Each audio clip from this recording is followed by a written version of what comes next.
Second example बघूया आपण converse, inverse आणि कॉन्ट्रा पॉझिटिव्हचं. त्याच्यामध्ये काय सांगितलेलं आहे बघा, if x less than Y सांगितलं आहे, then x square less than Y square. पुढे ब्रॅकेटमध्ये काय हे एक्स आणि वाय बिलॉंग्स टू काय असेल, रिअल नंबर असेल हे आपल्याला दिलेलं. ते ब्रॅकेटमधलं आपल्याला काय लागणार नाही आहे, फक्त महत्त्वाचं काय आपल्याला इफ नंतरचं स्टेटमेंट आणि देन नंतरचं स्टेटमेंट. हां, मग आता आन्सरमध्ये बघा काय येणार आहे, इफ पी स्टेटमेंट काय येईल सांगा. इफ नंतरचं पहिलं जे स्टेटमेंट आहे त्याला आपण काय म्हणतोय, पी स्टेटमेंट असं म्हणतोय. मध्ये काय येणार आहे पी स्टेटमेंट बघा, एक्स लेस दॅन वाय हे काय येणार आहे पी स्टेटमेंट येईल. आणि क्यू स्टेटमेंट काय येणार आहे, X square less than Y square येईल. हां, आणि हे बोथ काय आहेत, X comma Y belongs to R आहेत, म्हणजे ते रिअल नंबर्स आहेत. हां, मग आता यांचं आपल्याला कॉन्व्हर्स, इनव्हर्स आणि कॉन्ट्रा पॉझिटिव्ह घ्यायचं आहे. मग याचा सिम्बॉलिक फॉर्म काय येणार आहे, सिम्बॉलिक फॉर्म इज किंवा गिवन स्टेटमेंट इज काय येणार आहे, ते सिम्बॉलिक फॉर्म इज काय असेल तो पी एम्प्लायज क्यू असेल, कारण इफ देन हे लॉजिकल कनेक्टिव्ह आहे. मग आता याचा कॉन्व्हर्स लिहायचा, कॉन्व्हर्स इज काय येणार, क्यू एम्प्लायज पी ए. Converse is Q implies P ए म्हणजे काय करायचं, इफ क्यू स्टेटमेंट लिहायचं X square Y square, then नंतर काय करायचं पी स्टेटमेंट लिहायचं एक्स लेस दॅन वाय लिहायचं. झालं, एवढंच आहे. क्यू स्टेटमेंट पहिलं लिहिलं, पी स्टेटमेंट नंतर लिहिलं. कॉन्व्हर्स झाला. इनव्हर्स इज, इनव्हर्स याचा काय, negation of P implies negation of Q.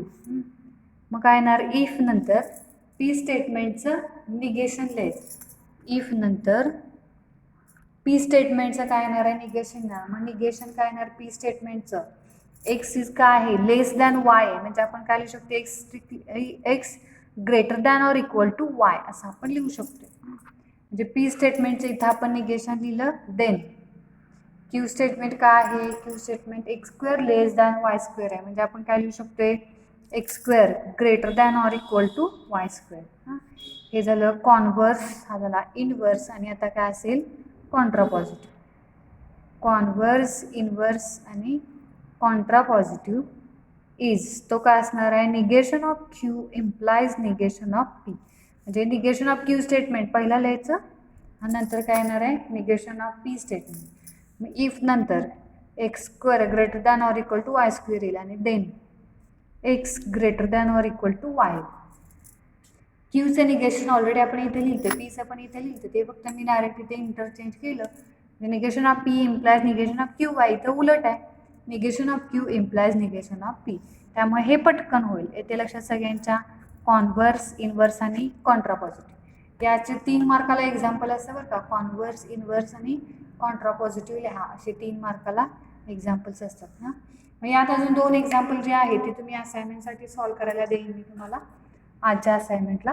मग पुढं आपल्याला जो आता ही एक्झरसाइज मग इथे संपत्या. मग आता दुसरा पॉईंट जो आहे तो मी पुढं आता सुरू करणार आहे. त्या पॉईंटमध्ये काय असणार आहे बघा, पुढचा पॉईंट जो आहे तो आपण पेजला घेऊया पाहिजे. तर पुढचा पॉईंट सुरू करायचा आहे. एक्झरसाइज 1.3 तर संपत्या. अजून जी 2 एक्झाम्पल आहेत ती मी तुम्हाला असाइनमेंटसाठी देणार आहे, आजच्या असाइनमेंटसाठी सॉल्व करायची आहेत ती. मग आता पुढचा पॉईंट बघूया आपण. एक्झरसाइज एवढीच आहे, इथे संपत्या एक्झरसाइज. पॉईंट आहे पुढचा अल्जेब्रा ऑफ स्टेटमेंट. आता अल्जेब्रा ऑफ स्टेटमेंट म्हणजे अल्जेब्रा म्हणजे नेमकं याच्यामध्ये आलं काय, तर ॲडिशन, सबट्रॅक्शन, डिव्हिजन आणि मल्टिप्लिकेशन. मोस्टली हे आपण म्हणजे अल्जेब्रा असं म्हणत असते. हां, मग आता इथं अल्जेब्रा ऑफ स्टेटमेंट म्हटलेलं आहे. मग स्टेटमेंटची ॲडिशन, सबट्रॅक्शन असं घेणं आपल्याला पॉसिबल नाही आहे. तर त्याच्यामध्ये काय आहे, तर काही लॉ आहेत त्याचे बघा, स्टेटमेंटसाठीचे लॉ दिलेले आहेत आपल्याला, ते आपण आता बघायचे आहेत.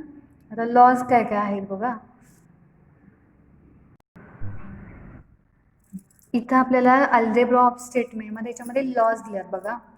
आयडेम्पोटेंट लॉ, बघा लक्षात येते का सगळ्यांच्या, हे जे लॉ आहेत यांचा आपल्याला यूज एक्झाम्पलसाठी करायचं आहे बरं का. आयडेम्पोटेंट लॉ म्हणजे काय असणार आहे, समजा पी स्टेटमेंट असेल अँड दुसरं पण P statement, P and P is equal to काय व्हॅल्यू असते, पीच स्टेटमेंट असतं हां. आणि Q or P is equivalent to पण काय असतं, पीच असते. कम्युटेटिव्ह लॉ आहे बघा आता इथं. जर पी ऑर क्यू असेल तर इज इक्वॉलंट टू आपण काय लिहू शकतो, क्यू ऑर पी असंही आपल्याला लिहिता येतं. पी ऑर क्यू जर असेल तर is equivalent to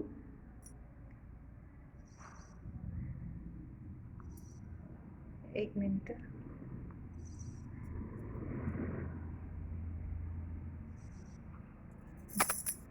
commutative law म्हणजे काय असणार आहे, पी ऑर क्यू असेल तर क्यू ऑर पी आपण लिहू शकतो हां. म्हणजे इंटरचेंज करायचं फक्त दोन्ही. कोणता लॉ आहे तो कम्युटेटिव्ह लॉ आहे. आणि दुसरं काय सांगितलं बघा, पी अँड क्यू जरी असलं सेम तसं तर क्यू अँड पी असं आपल्याला लिहिता येतं. लक्षात येते का, दोन्ही इंटरचेंज करू शकते. मध्ये साईन कोणता असेल, अँड असेल तरीही इंटरचेंज करता येतं, ऑर असेल तरीही इंटरचेंज करता येतं. तर लॉचं नाव काय आहे, कम्युटेटिव्ह लॉ असेल. नेक्स्ट लॉ जो आहे, थर्ड लॉ आहे. फर्स्ट हा सेकंड झाला, आता आपण थर्ड लॉ बघते, असोसिएटिव्ह लॉ. असोसिएटिव्ह लॉ म्हणजे काय असणार आहे बघा, 3 स्टेटमेंट आहेत बरं का इथं. P and Q and R आहे. क्यू आणि आर एका ब्रॅकेटमध्ये आहेत बरं का. P and Q and R आहे, तर क्यू आणि आर एका ब्रॅकेटमध्ये आहेत. तर हे इथं पुढे इक्वल टू काय लिहिलंय बघा, पी क्यू आणि आर आहे, तर क्यू आणि आर एका ब्रॅकेटमध्ये होतं, तर त्याऐवजी काय केलं, पी आणि क्यू एका ब्रॅकेटमध्ये ठेवलेलं. मग दोन्ही लॉजिकल कनेक्टिव्ह चेंज केले का, अँड आहे ते अँडच ठेवलेलं आहे. इकडे तिसऱ्यांदा आपण अँड ठेवले बघा. तीनही ब्रॅकेट पण आपल्याला काढता येतात. म्हणजे ब्रॅकेट आपण इंटरचेंज करू शकतो. म्हणजे पहिल्या दोन्हीमध्ये असेल तर तो दुसऱ्या दोन्हीमध्ये आपल्याला घेता येतो, किंवा दुसऱ्या दोन्हीमध्ये असेल तर तो आपण पहिल्या दोन्हीसाठी घेऊ शकतो हां. 3 स्टेटमेंट जर असली तर, समजा त्या दोन्हीला ब्रॅकेट असेल तर तो पहिल्या दोन्हीला असेल तर नंतरच्या 2 स्टेटमेंटला आपण ब्रॅकेट देता येईल. तो लॉ कोणता आहे, असोसिएटिव्ह लॉ. आता इथं जो दिलाय इथं काय दिलंय, अँडसाठी दिलंय, आणि इथं काय सांगितलंय, ऑरसाठी. पण दोनही सिम्बॉल तेव्हा अँडच पाहिजेत, किंवा दोनही सिम्बॉल तेव्हा ऑर पाहिजेत बरं का. 3 स्टेटमेंटच्या मधले जे सिम्बॉल आहेत, लॉजिकल कनेक्टिव्ह जे आहेत, ते एकतर दोन्ही ॲड पाहिजे किंवा दोन्हीही ऑर पाहिजे, तरच आपण हा चेंज करू शकतो हां. हे झाले आयडेम्पोटेंट झाला, कम्युटेटिव्ह, असोसिएटिव्ह झाला. आता 4 नंबर कोणता आहे बघा, डिस्ट्रीब्युटिव्ह लॉ. डिस्ट्रीब्युटिव्ह लॉ हा जास्त महत्त्वाचा आहे. मोस्टली आपण जेव्हा एक्झाम्पल सॉल्व करणार आहे यांची, तेव्हा हा लॉ फार यूज केला जातो. पहिले 3 लॉ फारसे यूज नाही आहेत. हा मोस्ट इम्पॉर्टंट लॉ आहे बरं का. याच्यामध्ये काय सांगितलं बघा, डिस्ट्रीब्युटिव्ह लॉ सेम असोसिएटिव्ह सारखाच आहे. 3 स्टेटमेंट आहेत, पी क्यू आणि आर. पण असोसिएटिव्हला काय आहे बघा, 2 लॉजिकल कनेक्टिव्ह जे आहे ते दोनही ठिकाणी काय आहे, अँडच आहे. पण डिस्ट्रीब्युटिव्हला मात्र वेगळं आहे बघा. पी क्यू आर 3 स्टेटमेंट सिक्वेन्सना आहेतच, फक्त काय बघा, पहिला पी अँड क्यू आणि मग ऑर आर आहे. म्हणजे पहिलं लॉजिकल कनेक्टिव्ह जर अँड असेल तर दुसरं काय आहे, ऑर आहे. आणि इथं बघा, पहिलं जर ऑर असेल तर इकडे काय आहे, दुसरं अँड आहे हां. मग is equivalent to P and Q सांगितले, और पी अँड आर सांगितले. आता हे जर आपण डिटेलमध्ये इथं बघूया कसा लिहायचा आहे बघा. डिस्ट्रीब्युटिव्ह लॉ जो आपल्याला मोस्टली यूज होणार आहे तेच फक्त मी इथं लिहिणार आहे. डिस्ट्रीब्युटिव्ह लॉ आहे तसा तो 4 नंबरचा, पण आपल्याला यूज होणार आहे म्हणून मी तो इथं फर्स्ट नंबरला लिहिते. डिस्ट्रीब्युटिव्ह लॉ याच्यामध्ये काय दिले बघा, काय असणार म्हटलं मी, पी क्यू आणि आर 3 स्टेटमेंट असतील तर इथं काय असेल, पहिला जर काय असेल, अँड असेल दोन्हींच्या मध्ये, तर नंतरच्या दोन्हीमध्ये साईन कोणता आहे, ऑर आहे. म्हणजे लॉजिकल कनेक्टिव्ह कोणता आहे, ऑर आहे हां. तर इज इक्वॉलंट टू हे लिहिताना कसं लिहायचं आहे बघा, हे 3 स्टेटमेंट आहेत. यांचे 2 ब्रॅकेट तिकडे तयार होतात बघा. काय येणार आहे, पहिले येणार ते पी अँड क्यू एका ब्रॅकेटमध्ये लिहायचं. मी इथे लिहिणार आता पी अँड क्यू एका ब्रॅकेटमध्ये लिहिलं. तसं 2 ब्रॅकेटचं आपण मल्टिप्लिकेशन घेतो तसं मी लिहिणार. इथं काय येणार बघा, पी अँड आर आहे बघा, लक्षात येते का. पी अँड क्यू एकदा लिहिलं आणि पी अँड आर एकदा लिहिलं. म्हणजे ब्रॅकेटच्या बाहेरच्या टर्मना आपण काय करत असतो मल्टिप्लिकेशनमध्ये, प्रत्येक टर्मला जसं मल्टिप्लाय करतो तसंच इथं ब्रॅकेटच्या बाहेरचं जो पी अँड आहे त्यांना आपण आत लॉजिकल कनेक्टिव्ह त्यांचं लिहिलं, पी अँड क्यू, आणि इकडे पी अँड आर आलं. मग इथं दोन्हीच्या मध्ये साईन कोणतं येणार, तर ते ऑर येणार. इथे लक्षात सगळ्यांच्या, ब्रॅकेटच्या आत जे साईन आहे ते पी जवळ असेल अँड तर अँड लिहायचं, ऑर असेल तर ऑर लिहायचं. आता हे एक झालं. तसं दुसरं, पी, इथं अँड ऐवजी मी पहिला ऑर घेणार आणि इथं आत काय होणार सांगा आता, क्यू अँड आर येईल. क्यू अँड आर, हे is equivalent to, is equivalent to, इथं काय येणार पी आणि क्यू, पी ऑर क्यू येणार आणि नंतर दुसऱ्या ब्रॅकेटमध्ये काय येणार पी ऑर आर येईल. एक मिनिट बघा, याच्यामध्ये काय करायचं आपल्याला, पी ऑर जर लॉजिकल कनेक्टिव्ह असेल नंतर क्यू, तर तिकडं काय असणार आहे अँड असणार आहे. इथं ऑर असेल तर इथं अँड, इथं अँड असेल तर इकडं ऑर असतं. हां, मग याच्यामध्ये आता काय होईल, पहिला पी आणि क्यू ब्रॅकेटमध्ये एका लिहायचं, पी ऑर क्यू येणार. लॉजिकल कनेक्टिव्ह कोणता आहे, पहिला इथं ऑर आहे ना, त्यामुळे ब्रॅकेटमध्ये तेच येईल. आणि जसं इथं पी ऑर, इकडं काय येणार आर येणार. हां, पी आणि क्यू एकदा लिहायचं आणि पी आणि आर एकदा लिहायचं, मध्ये साईन कोणतं येईल अँड येईल. हा कोणता लॉ आहे, डिस्ट्रीब्युटिव्ह लॉ आहे. हा जो आपल्याला मोस्टली एक्झाम्पलसाठी आपण हा यूज करणार आहे, डिस्ट्रीब्युटिव्ह लॉ प्रत्येक एक्झाम्पलसाठी असेलच तो. हां, आता नेक्स्ट नंबर 5 बघा, 5 नंबरचा लॉ कोणता दिलेला आहे, डी मॉर्गन्स लॉ. याच्यामध्ये काय आहे बघा, सेकंड आपण इथे बघतोय D Morgan's law. D Morgan's law जरा बघितल्यावर लक्षात येते का बघा, अगोदर कुठेतरी यूज केलाय, negation of P and Q is equivalent to, दोन्हीला सेपरेट निगेशन, अँड असेल तर इथं ऑर लिहिले, इथं ऑर आहे तर इकडे काय लिहिले बघा, ऑर असेल तर इकडे अँड लिहिलेलं आहे.